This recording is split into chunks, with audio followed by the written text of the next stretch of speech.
Alright, so from the end of the devour animation, we need to go into the digest animation. Easy enough.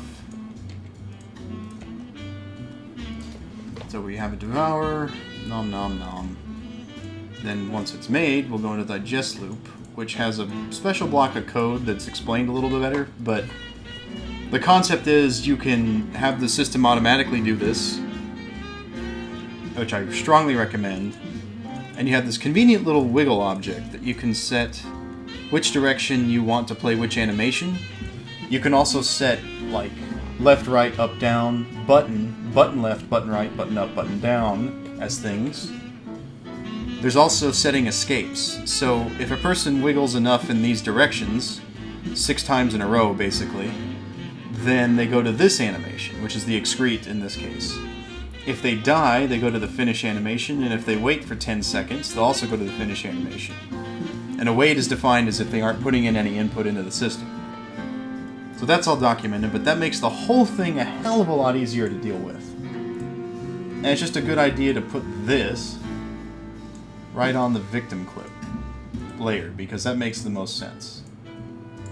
But none of that will run unless you have one of the code blocks, which is the this.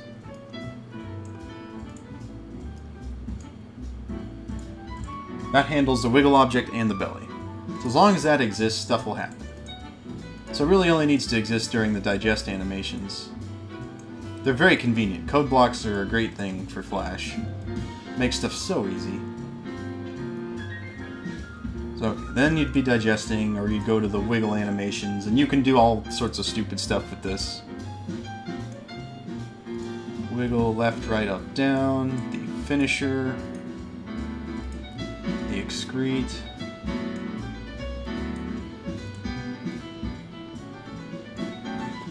So, as it's set up, it should work. Now, we didn't mess with the camera, so let's do that. This camera that exists, that we talked about but didn't do anything with, is great. So I just copy that frame, and I'm just going to zoom in, like right here.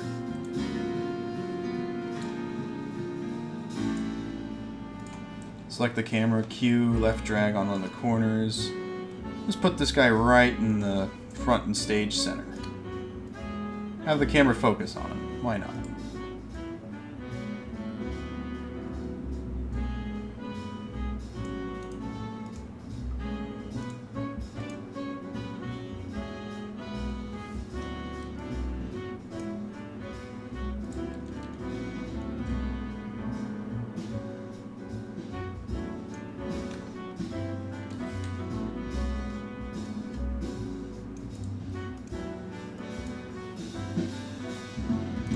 Basically, as long as the player is not actively playing, the camera will work. So you can have it overlap frames as needed.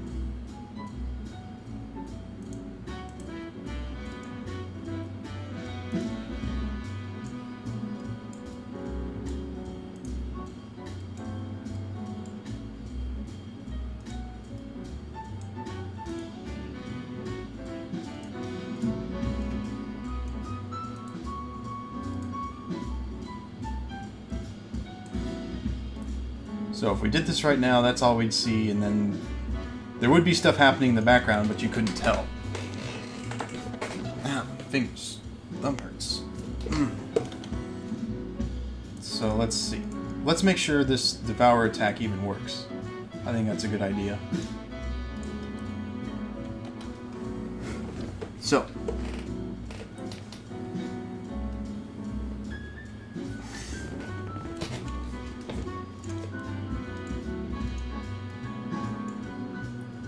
This.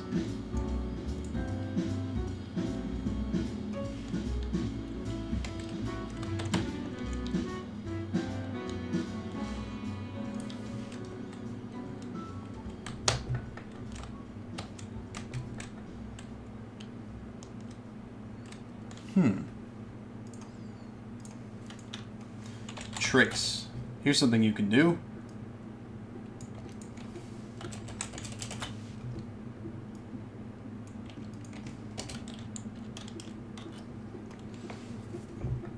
Trace will let you debug things by printing out messages while the Flash player is playing in the Flash development environment. It's your one-stop shop for debugging. Same as if you're using an interpretive script language or whatever. Undefined?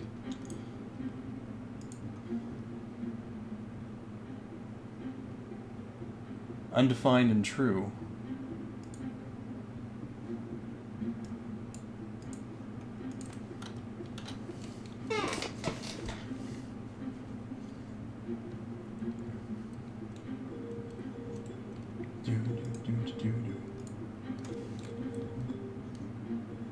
So I'm facing him.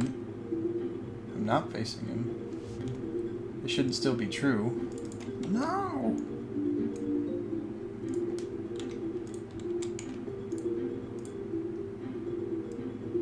So obviously this is broken. Oh.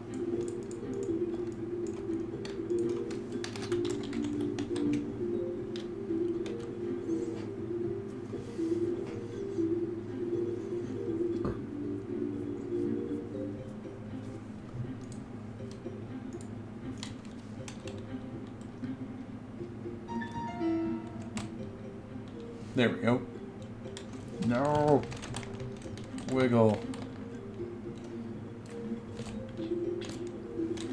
So that works.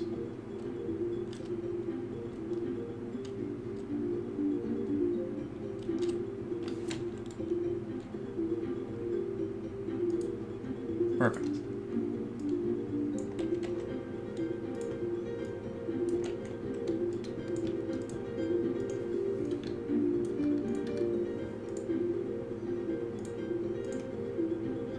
So yeah, looks like everything's working. Now we just got to fill in all those animations.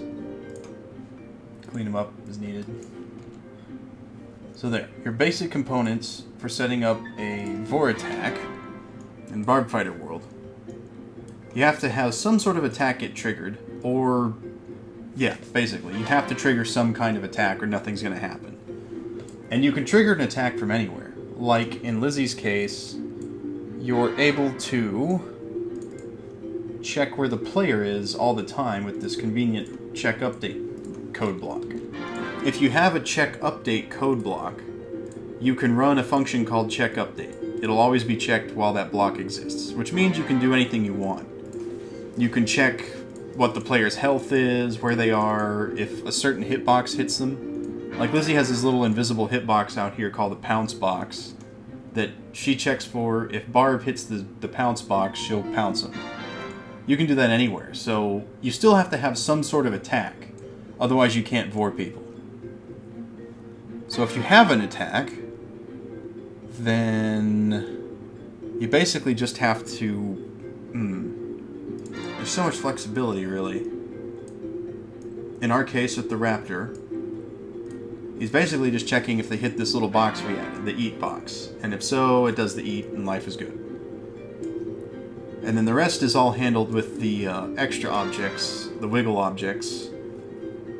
I mean, this is the most basic thing ever. This has got, once I fill in all these animations, this has got the single belly, single 4-direction wiggle, one digest animation, and one excrete animation. That's it. That's all you get with this character currently.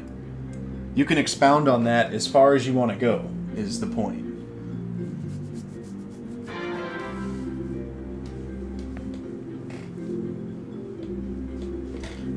Yeah, don't worry, Treble. I'm recording the whole thing.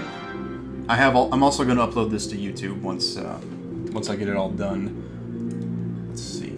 So I guess since I've got that set up in only 7 minutes, I will save and do a quick recap on Flash stuff.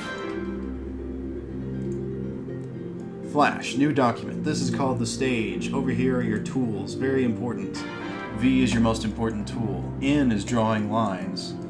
Lines can snap to each other. Tapping V, then left dragging around a corner where the cursor is an angle lets you move a point. Moving around a line so the cursor is a curve lets you change the bend of a line. You can repeat this procedure and make lots of shapes. You can draw a line through other shapes, and now they're split, and you can make different shapes. You can left-click a single line and delete it. You can double left-click a whole bunch of lines to delete the connected portions. Fills are treated differently than lines in Flash. lines use the ink bottle tool, and they use the line styles, not the fill styles. So if you select any line or combination of lines, you can go in the properties. Properties can be accessed by window properties, which allows you to then select a hairline or other types of styles for that particular line. Lines are the least efficient element to draw in Flash, but can offer pretty good graphic advantage. Hairline is the only type of line in Flash that does not change with zooming resolution. If I zoom in on a line that isn't a hairline, then it will be solid. If it is a hairline, it will always be 1 pixel thick no matter how far away or how close I am to it. Fills are treated very differently in Flash. If you have a fill color, which is going to be blue in this case, you can use the brush to draw an area, anything you like, which will destroy everything underneath it. So now you've drawn a fill. Whoop-de-doo. You've killed all your lines by doing that. Don't forget you can undo. Undo before you make too many mistakes in a row. If you wanted to fill in this region, you could use in to draw a line between the fills, left drag tapping V to connect, use your fill bucket, which is K. You can fill areas that are closed off by the lines and then delete the lines. For example, you can draw faces, of anything you want. Lines will also snap together once you've given them curvature. If you've made 2 lines curvature and you grab the point between them, it will eventually become a large circle, which means they can snap together. Once they've snapped together, they'll form a continuous curve that you can use as a spline. Splines are useful for making just about everything. If you don't have enough detail in a spline, one of the quickest ways to add detail into a spline is to left drag over the area that you want the detail with the V tool. Then you will have additional curve detail that you can play with. This is a very simple procedure. To reverse the procedure, left drag using the V tool, delete the area, and reconnect the lines. This is how you can make every single shape in Flash, generally. You have to be careful that you connect the lines because it's possible to make lines close that appear connected, but they are not connected. For example, in this case, I can't fill this triangle because those lines are not touching. To check this, you can click one of the lines. If they aren't broken, then they aren't connected. If this line were connected, then it would be broken there at that point where they intersect. Don't forget, in Flash you can use layers. Layers can be accessed to this annoying little button. You can make more layers. You can draw things on layers that won't interfere with each other on other layers. Treat them like you would in any Photoshop type program. You can left drag layers to move them up and down. This is the timeline. You can press F5 or Shift F5 to add and remove frames. You can select ranges of frames and move them around, which causes keyframe generation. Keyframes are the little frames with the circles in them. If they're a solid circle, there's data there. If there's an empty circle, there's no data there. If you have actions, you can right-click a keyframe and go to Actions. This Actions panel allows you to put code inside of the Flash frame. You'll see a little A on every frame that has code in it. Sometimes when you're working in Flash, the timeline's too large, and you want to make sure that these layers are smaller. There's a little button here in the upper right corner. If you click this little button in the upper right corner, you can set this to short. Short is an easier way to see layers inside of Flash. Making animations depends on the type of animation you want to make. If you want to make a motion tween animation, such as a car rolling or a wheel, we should first draw a wheel of some kind. This is a terrible wheel and I hate myself for it, but we have to do something. We've made a wheel, we want to make it a symbol. Now, if you select this thing, you can also right-click Create Motion Tween, and it will generate a symbol in your library. To view your library, go to Window Library. I just did a mistake. Window Library. Yes, where'd you go? Control L is the same thing. You can also use Control L to pop up the library. Yeah. So now you have this tween symbol. Since you've made a motion tween, you can now right-click in a future frame and say Insert Keyframe. This will save the position, rotation, scale, and color, and transform, and everything else. Flash will build the frames between, which is represented by an arrow connecting the 2 keyframes. You can also right-click in between that arrow and insert a keyframe there to alter the properties as well.